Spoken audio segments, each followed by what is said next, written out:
नहीं नहीं नहीं, रहने देते हैं, किसी और दिन चलेंगे।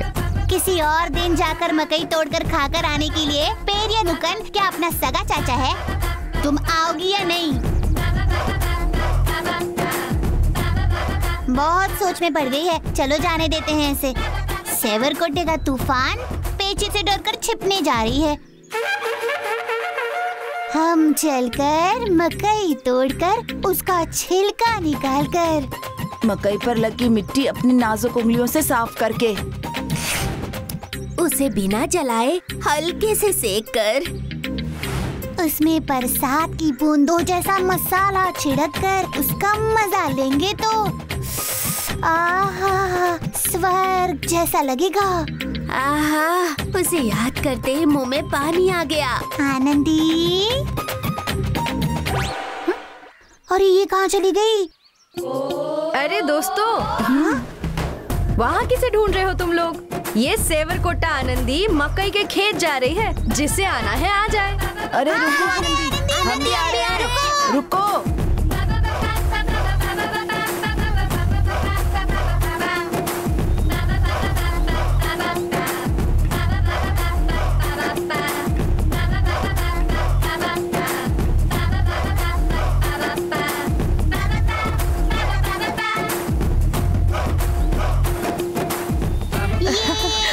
अरे आराम से। चिक बम बम, चिक चिक बम।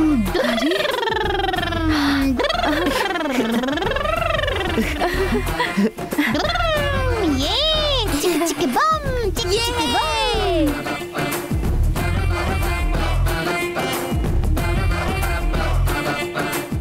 अरे बाप रे, कितने सारे हैं। आनंदी, कैसा लगा ये मकई का खेत? हमने तो आज तक कई खेतों से चुराए हैं, लेकिन इतने सारे मकई हमने कहीं पर भी नहीं देखा। वो परिया मुकन है ना, उसने इस खेत की बदौलत अपनी 3 मंजिली इमारत खड़ी कर दी है। ना पैसा मिलता है यहाँ से। तो उसके इस साल की कमाई को हम खा लेंगे, पर डकार नहीं लेंगे।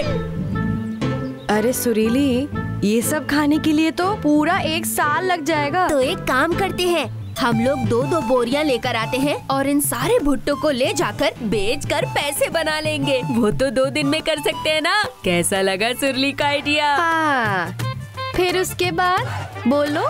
उसके बाद क्या, उन पैसों को लेकर शहर जाएंगे, नई जीन्स और टी-शर्ट खरीदेंगे, फिर फिल्म देखेंगे और किसी बड़े से होटल में चिकन कबाब और बिरयानी के मजे लूटेंगे, फिर जूस पियेंगे, फिर यहाँ अपने घर आकर सो जाएंगे।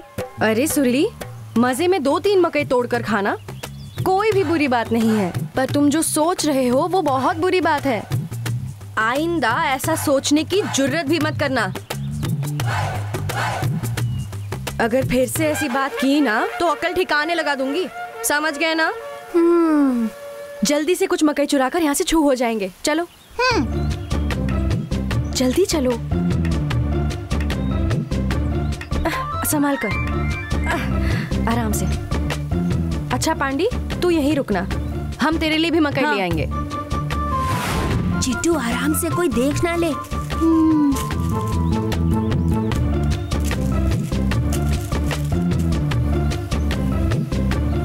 ए सुरीली, ले ये पकड़।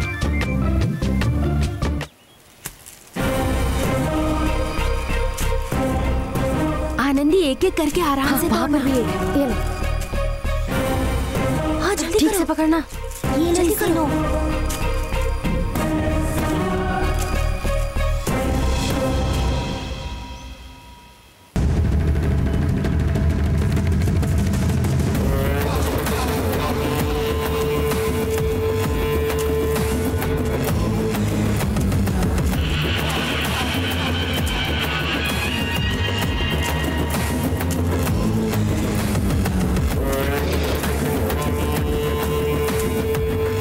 लगप्पा, मेरे पिताजी ने जो चोरी की थी उसके लिए तुमने उनका अपमान किया था और यहाँ खेत में अपनी बेटी को चोरी करने के लिए भेजा है।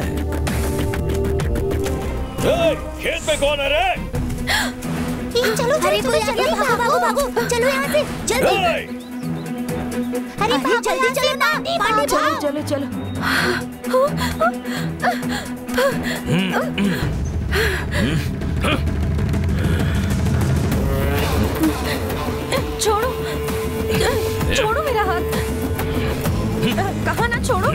लगता है सड़कों पर साइकिल रेस करते करते थक गई, इसीलिए आज खेतों में घुसकर यहाँ पर रेस करने चली आ गई तुम।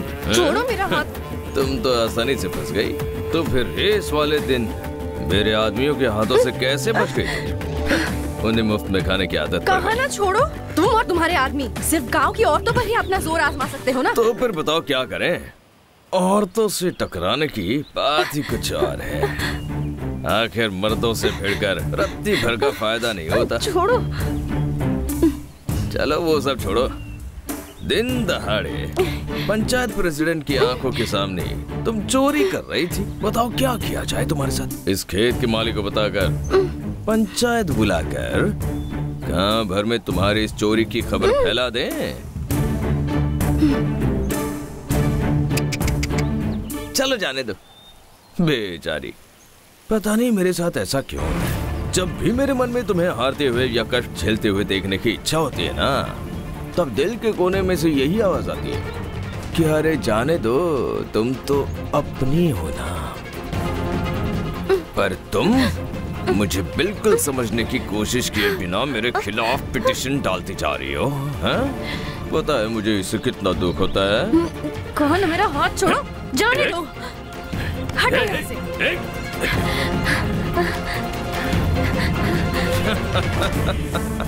ए लड़की, अरे इसे छूते ही मेरे बदन में ऐसा कुछ नशा चढ़ने लगता है जैसे शराब के साथ तंदूर मुर्गी का स्वाद। पता नहीं इतने दिन तक इसे छूने से कैसे चूक गया।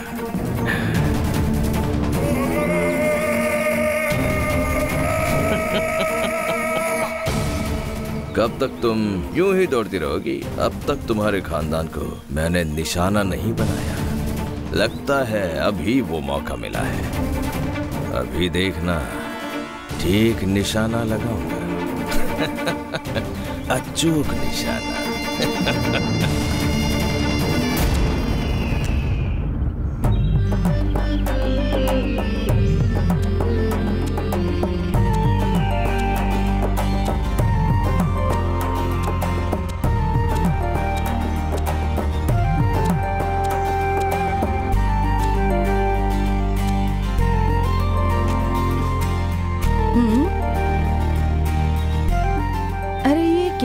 शादी के बाद अपनी बेटी को 1 साल तक घर नहीं बुलाया और अचानक आज जंगल में लकड़ियां काटने लेकर आई। माँ, तुम मुझसे कुछ मत पूछना। वल्ली, ये वल्ली कोकिला आ रही है। उसने कुछ पूछा तो कुछ मत बताना, मैं सब कुछ संभालूंगी। अरे वल्ली, कैसी हो तुम? मैं बिल्कुल ठीक हूँ। नया घर, नए लोग, आदत हो गई ना तुझे? अरे सब कुछ अच्छा हो रहा है। इसके ससुराल वाले तो इसे ढूंढकर हमारे पास आए थे और अड़े हुए थे कि अगर कोई उनके घर की बहू बनेगी तो मेरी बेटी ही बनेगी। पर हमने भी कोई कसर नहीं छोड़ी। हमारी हैसियत के हिसाब से हमने 20 तोला सोना देकर ही इसे विदा किया। तो मेरी बेटी का कितना ख्याल रखेंगे वो लोग? पलकों पर बिठा कर रखा है इसे उन लोगों ने। ये तो नसीब की बात है। बड़ी खुशकिस्मत है मेरी बेटी।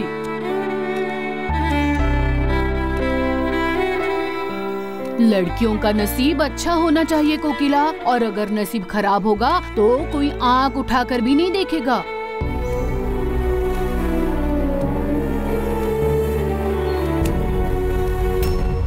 देखा, बिना कुछ पूछे ही अपने मुंह मियाँ मिट्ठू हो रही है। ये हमसे बात करने की हिम्मत ही नहीं है। भोले लोगों को ही घमंड दिखाती है अपना।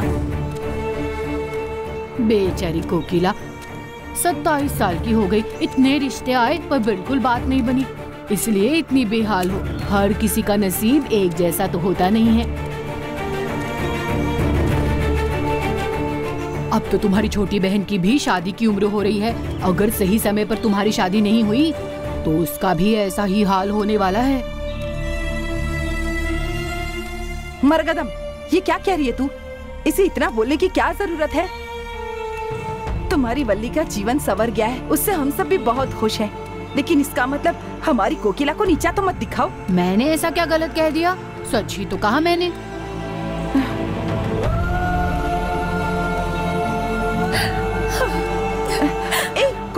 सुन कोकिला, रुक जा। आपको ये सब बोलने की क्या जरूरत थी? ए, तुम चुप रहो। क्या तमाशा देख रहे हो? काम करो अपना। हमने पहल नहीं की ना तो हम पर उंगली उठाएंगे लोग। अगर तुझसे वो पूछे कि तू क्यों मायके आई है तो क्या जवाब देंगे हम लोग? चल चल काम पर लग।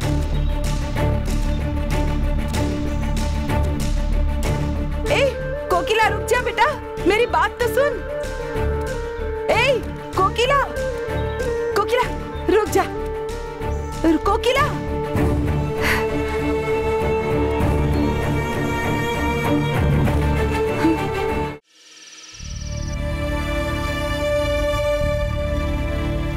और उसने जो बकवास की उसका मुंह तोड़ जवाब नहीं दिया तुम लोगों ने।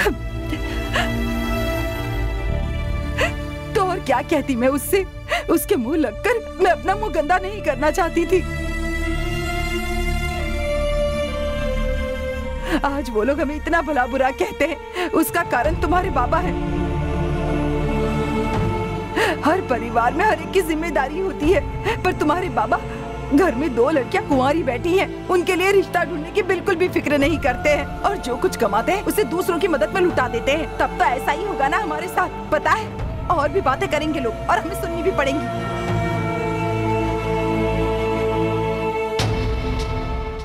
क्या कर रही हो? तुम्हें देखने का दिल कर रहा है तो घर आ जाओ।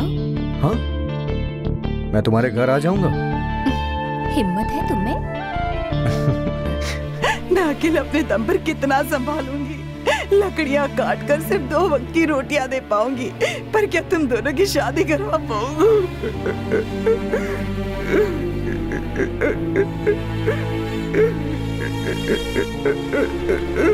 पेची, कुछ मत बोलिए आप। बताया वहाँ पर मेरी क्या हालत हुई थी। मेरे हिसाब में मेरी बेटी को बदकिस्मत कह रही थी कि अकेलेपन में ही ये जीवन काटेगी। उसकी बातें सुनकर मैं कुछ नहीं बोल पाई थी। उसे सोचकर मैं कैसे शांत हो जाऊं? देखो, शांति से मेरी बात सुनो। हमारे पास इतने तोले गहने हैं और इतने नगद पैसे देंगे, ऐसा बोलकर हमारी बेटी की शादी नहीं करवाएंगे हम।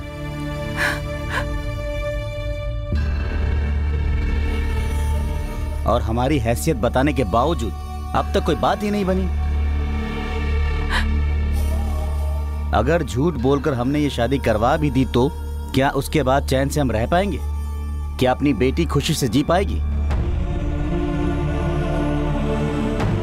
भले ही हमारे पास धन संपत्ति नहीं है, पर सच्चाई और ईमानदारी हमारे अंदर कूट कूट कर भरी है। इसीलिए तो इस गांव में अब तक हमारी इज्जत है। और इस सच्चाई का सम्मान करके जो कोई हमारी बेटी से शादी करने के लिए तैयार होगा, उसी से हम अपनी बेटी की शादी करवाएंगे। ये कैसी बातें कर रहे हैं आप? हमारा इतना अपमान होने के बाद भी आप इस तरह की बातें बोल रहे हैं? मुझे पूरा यकीन है कि इस दुनिया में भले लोग आज भी हैं।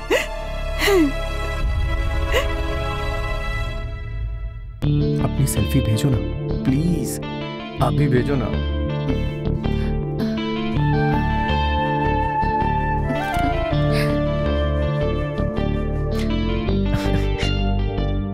कैसी लग रही है? बिल्कुल परी जैसी लग रही हो, बहुत खूबसूरत।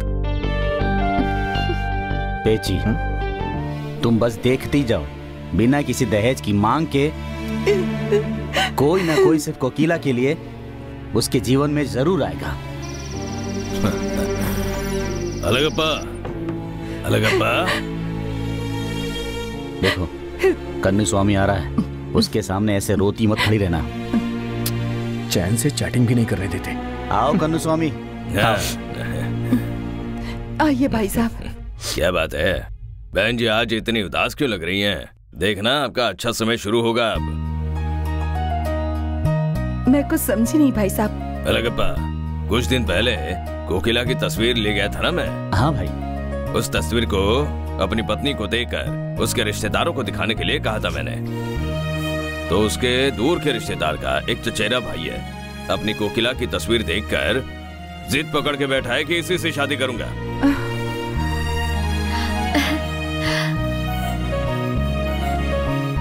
आप सच कह रहे हैं भाई साहब? क्या उन लोगों को हमारी कोकिला पसंद आ गई?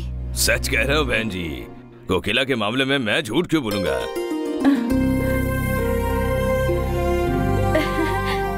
ये देखिए, दूल्हे ने भी अपनी तस्वीर भेजी है। अगर सिर्फ अपनी कोकिला को ये दूल्हा पसंद आ गया तो कहा है कि कल का शुभ दिन है, कल ही आकर हम लोग लड़की देख लेंगे।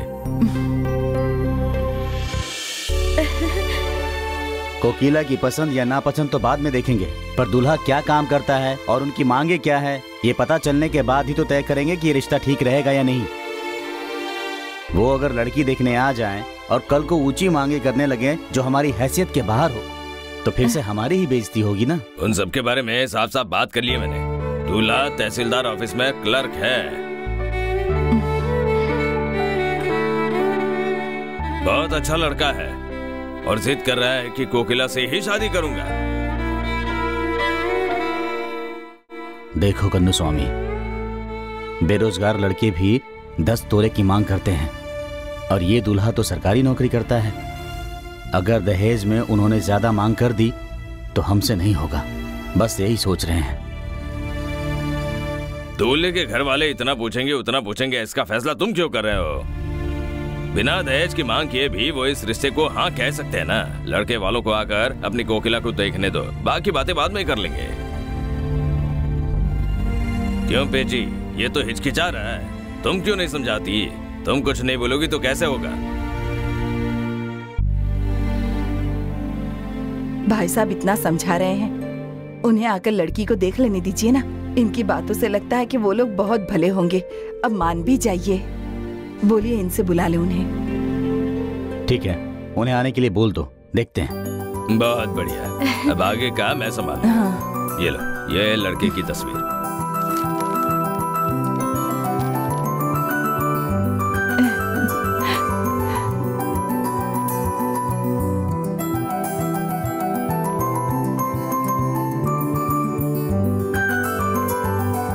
आनंदी, लड़के की तस्वीर कोकिला को दिखाओ। आपका बहुत बहुत धन्यवाद।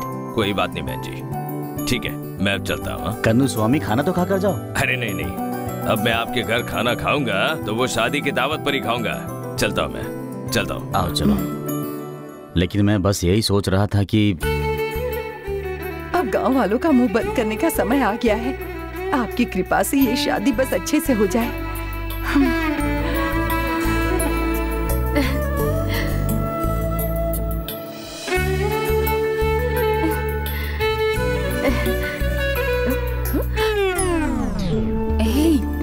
फोटो तो दिखा। नहीं दिखाऊंगी, नहीं दिखाऊंगी। दिखा ना। रुक, मैं नहीं दिखाने वाली। कहाँ जा रही है? दिखा ना। मैंने बोला ना दिखा। नहीं दिखाऊंगी। एक बार बस। दीदी छोड़ो। रुक जा। दिखा ना आनंदी, मुझे दिखाने के लिए ही तो फोटो आई है। दिखा ना। नहीं दिखाऊंगी। ऐसा क्यों कर रही है? बिना सोचे समझे किसी को भी कोई भी चीज नहीं दिखानी चाहिए, ये मेरी दीदी ने बताया है। और तुम पर लट्टू हुए उसकी तस्वीर तुम्हें देखनी है तो थोड़ा खर्चा करना ही पड़ेगा। अरे दिखा ना। नहीं दिखाऊंगी। ठीक है, जाइए। रुको दीदी, नई दुल्हन का दिल टूटना नहीं चाहिए, और अगर नाराज हो गई तो चेहरा भी भूल जाएगा। और तुम गुस्से में ना बिल्कुल अच्छी नहीं लगती। चलो अब दिखा ही देती हूँ, ये लो देखो।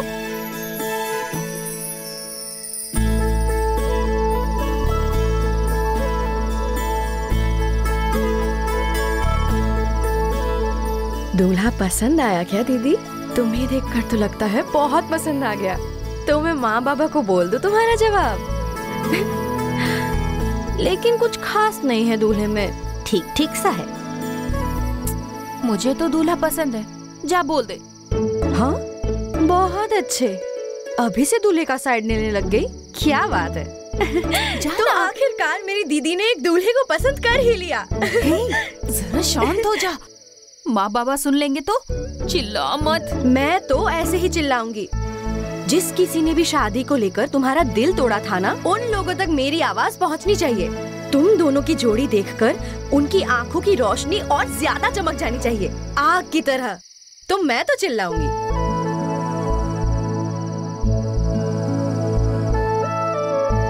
हाँ, ठीक है, चलने दो। अच्छा, इससे पहले कभी किसी दूल्हे की तस्वीर तुमने इतना घूर के नहीं देखा? ये कुछ ज्यादा ही पसंद आ गया क्या? हाँ, लगता है प्यार में कोई अंधा ही नहीं बहरा भी हो गया है। मेरा यहाँ से चले जाना ही ठीक होगा। ठीक है दीदी, मैं कबाब में हड्डी नहीं बनूंगी।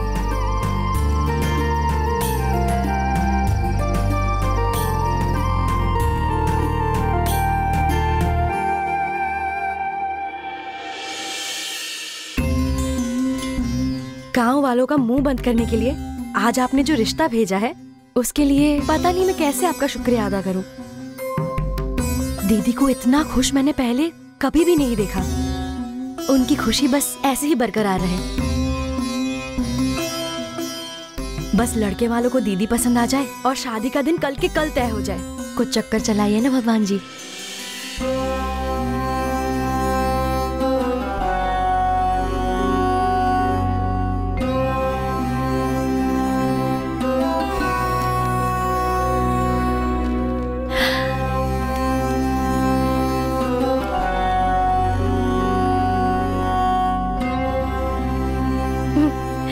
इस गुल्लक को तोड़ने का दिन नजदीक आ रहा है।